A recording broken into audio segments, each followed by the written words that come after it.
Hello everyone, welcome to this mini chapter on order blocks. Now, I've already explained what order blocks are in chapter 2 and I explained it in great detail, but I received like hundreds of DMs from students asking me about order blocks and its different intricacies and details, right? So I decided why not, instead of replying to each one of them, let me make a full video on it, right? Let me make a full video on order blocks explaining every single aspect of it, right? How they are formed, why they're so important, and most importantly, how can you correctly identify an order block, right? So here's the mini chapter. Now, after watching this chapter, I don't think you'll have any confusion left about order block, right? And you'd be fully capable of differentiating between the different forms of order blocks, and you'd be able to correctly identify it and annotate it on the charts, right? So let's get into the video. So first of all, let's define what an order block is. Like what's the definition of an order block? So if you've been following ICT or all these other people on Twitter and YouTube, then you must have heard that the way they define an order block is that they consider the last down close candle or the last up close candle before the down move as an order block, right? That's how they define an order block. But that's the wrong or incorrect way of identifying or defining an order block, because that's predominantly based on patterns instead of logic, right? And what we must seek in trading and in our analysis is logic and a logical framework, right? So that's the incorrect way of defining an order block. And you might have seen hundred of times when you identify an order block based on that definition and based on that vague and incorrect definition, it always end up not working for you, right? And you miss moves because of that, and then you try to second guess yourself, wondering what the actual fuck happened and why did this happen, right? Now, I know for sure that this is the case for most of you when you deal with order blocks and key levels, right? And you might be wondering how to solve that problem, right? Now, to solve that problem, I've came up, not I don't know someone else, but this is like the most refined and objective definition that I could come up with for an order block. And moreover, it's the correct definition and it's the logical definition for an order block, right? So, an order block is a candle or a sequence of consecutive candles, right? So that means it can either be a single candle or it can be a sequence of consecutive multiple candles, right? That either takes out liquidity in the form of taking out a high or low, or it fills liquidity, right? This is like the basic definition of an order block. A candle or a consecutive sequence of multiple candles which purges liquidity or fills liquidity. Now, when such candles get engulfed and price closes above or below it, an order block forms, right? Meaning that candle or those sequence of multiple candles turn into order block when price closes below or above it, right? Now, this is exactly how you can identify and define an order block in the most refined and objective manner. If you just stick to this definition, you're going to change your whole perspective on order blocks, and you would start looking at it with a refined and objective perspective based on proper logic. Now, let's move on to the next slide and let's discuss the core concept of order blocks. Now, we have to know exactly why does an order block has so much significance and why is it considered a proper and valid key level, right? Now, the two main reason for why an order block is considered valid and a valid key level are the following. So these are the two purposes that order block serves, and that's exactly why when price close above or below it, price uses such price action for future reference as a key level for price to react off of, right? So the first core aspect of an order block is that it purges liquidity, which is like the main prerequisite for a key level. So an order block purges liquidity in the form of taking out highs and lows, right? Which mean it has taken out liquidity. That's why it's considered a valid key level. The second purpose that an order block serves is that it fills liquidity in the form of filling or testing FEGs or testing previously untested and unmitigated order blocks, right? Now that's how you can correctly identify an order block. If a candle has taken out liquidity, right, and then price closes above it, then you could use that candle or that sequence of candle as an order block. Similarly, if a sequence of candle or a single candle fills liquidity in the form of filling an FEG or testing an order block, and then price closes above or below it, and you can use that particular candle as an order block, right? That's how you identify and draw out an order block.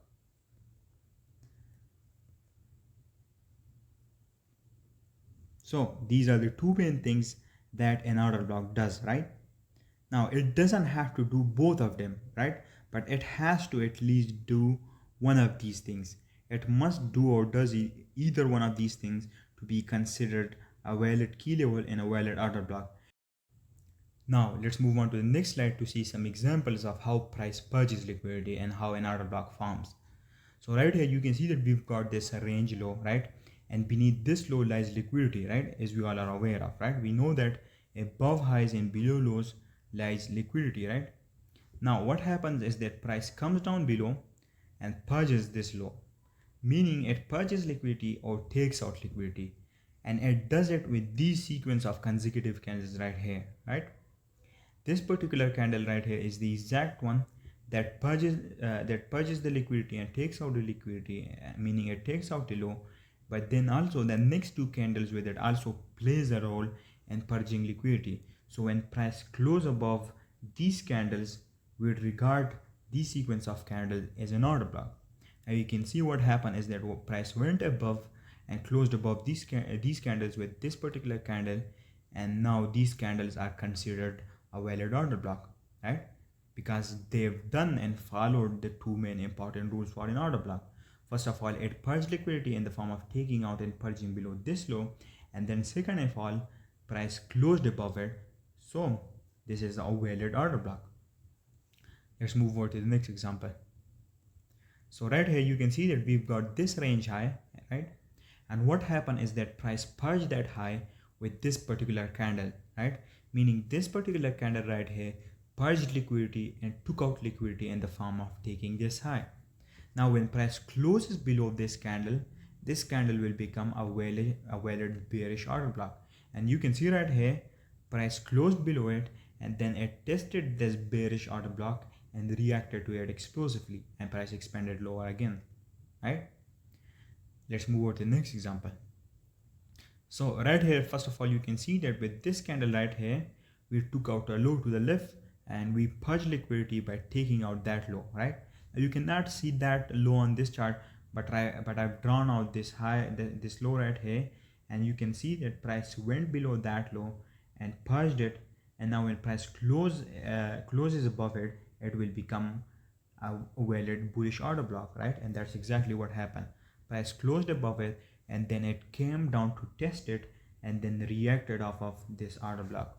Now what you can also see right here is that before we tested this order block, this bullish order block, we formed this high right here which generated liquidity below this low, and then price came down below and took out this low with this particular candle right here. And now again, based off of the definition of an order block, you can see that we've taken out this range low, right? And we purged liquidity below this low with this candle. And not only that, but also with this particular candle, we also tested a previously existing order block, which means this candle also fed liquidity, right? So now this candle has done two things. It purged liquidity, and also along with that, it filled liquidity in the form of testing an order block. So now when price closes above it, this candle will become a high probability and a high quality order block. And you can see we reacted to this order block and expanded above explosively, right? This was a type of an order block which not only purged liquidity but also filled liquidity. So this was a high probability order block. This is how you identify a high probability order block. Now let's move over to an example for an order block which only fills liquidity, and let's see how it looks and how it forms. So right here we can see that we've got this FEG right here, and what happened here is that with this down close candle, we filled it liquidity in the form of testing it, right? In the form of testing this FEG. Now you can see that with this candle, we did one of the core things that is needed to be done by an order block before it's considered valid, and that is that this candle filled liquidity in the form of testing this FEG. Now when price closes above this candle right here, this candle is going to become an order block, and you can see that the price came down below and tested this order block and reacted off of it and exploded higher. But you can also see another order block of the same form in nature right here as well. You can see that we tested this previously existing order block with this candle right here, which means that this candle has filled liquidity in the form of filling the unfilled liquidity of this untested order block, right? And it did it with this particular candle.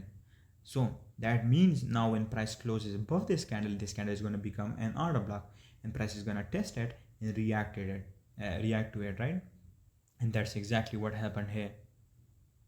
In this example, we had two order blocks, right, which didn't purge liquidity, but it did fill liquidity, so that's why they were considered valid. This is how you identify an order block which fills liquidity instead of purging liquidity.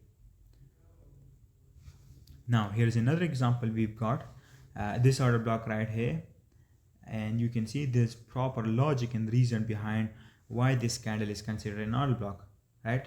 And that is a homework for you to figure out, and you have to tell me how is this candle an order block, right? Sorry. This candle right here is an order block, and it's a homework for you, and it's a test for you, and you have to figure it out and then tell me why is this candle a valid order block. Okay, so the fact of the matter is that this candle is an order block, and what happened is that price came down below and tested this order block with this candle right here, which means this particular candle filled liquidity in the form of testing this order block. Now when price closes above it, this candle will become a valid order block, and you can see that that is exactly what happened here. Price reacted to it and exploded higher. Now with this particular order block, you can see that I only chose the body of this order block, whereas for the other ones I chose the wicks too and included the wicks too, right? Which brings us to another topic for order blocks, right? So let's move on to the next slide and discuss whether to choose the wicks or the bodies for an order block, right? Now the simple answer to that is that it depends, and there's like no black and white to it. You have to look at it. You have to look at the scenario that it's in and then decide it based on how price reacts and how price action forms near the order block, and then you can decide whether you want to choose the body of the candle or the wicks of the candle as an order block. So the different scenarios we've got are the following. The first one is that if price closes just above or below the open of that candle that purged liquidity or filled liquidity, then you would use just the body of the candle as an order block, because price is only closed above or below the open, and it hasn't closed above, below or below the wick, so you would only choose the body as the order block. So it basically means, right, that if price closes below or above just the open of the candle that purged liquidity or filled liquidity, instead of closing above or below the high or the wick, then in that case you would only use the body, right, because it hasn't yet closed below or above the wick, so you can't choose the wick in that case, right? So that's the first scenario. The second one we've got is the opposite of the first one, which is that if price closes below or above both the open, right, both the open and the wick of the candle, then in that case you would choose the whole candle as an order block, right, including the wicks with it, right? This is the second scenario for how you can choose an order block. Now let's look at some examples here.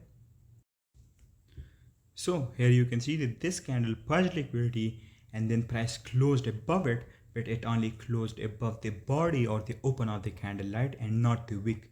So in this case we only choose the body of this candle as an order block, and price would react to the body of this candle only, right?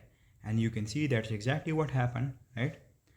Now again here in this example you can see that that price purged liquidity by taking out this CRT, right, and then price closed above the candle that purged liquidity, but it only closed above the open. So in this case again we'd use the body as an order block and not the wick, right? Let's look at another example right here. Again in this example that I also showed you previously, right, you might have been wondering why I only chose the body of this candle as an order block, and now you know why, because price only closed above the open or the body. That's why I only choose the body as the order block. So here's the scenario 2, and in this case price closed above the whole candle including the wick. So in this case we would also use the wick of the candle as an order block too, right? And we'd include the wick as well with the body. Now here is another example in which price closed above the wick, so I use the wick as an order block too. So you can see right here, this is how you basically differentiate between the different forms of an order block, and that's exactly how you can decide whether you want to choose the open or the body of the candle or the whole candle including the wick too. That's how you decided, right? You decided based on how price has closed above it. If it closed above the body, then you'd only choose the body, but it closed above the whole candle, then you choose the whole candle. You can see that we decided that based on proper objective logic, right? And we didn't just random guessed it, right? Based on pattern on anything that most people do. That's how you identify and draw out an order block. Now let's move over to another example. So here again, another way of choosing between the bodies and the wick is by looking at the size of the body and the wick. So if the wick is significantly smaller as compared to the body, then you can just use the body as an order block even if price has closed above or below the wick, right? But in case if the wick is larger compared to the body, then you can include the wick too and use the wick and the body as a whole as an order block.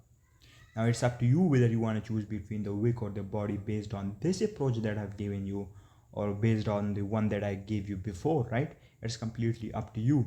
I'm not gonna force anything on you. That's completely your choice, right? I've given you both the approaches. Both of the approaches has their pros and cons, and it's your job as a trader to decide which one suits your style the best. Now choose only one approach off of the two, right? Don't just interchange between the two approaches, just choose one. Now if you had to ask me for advice on which approach is better, then I would say that I don't know. It's up to you to decide and to gather data.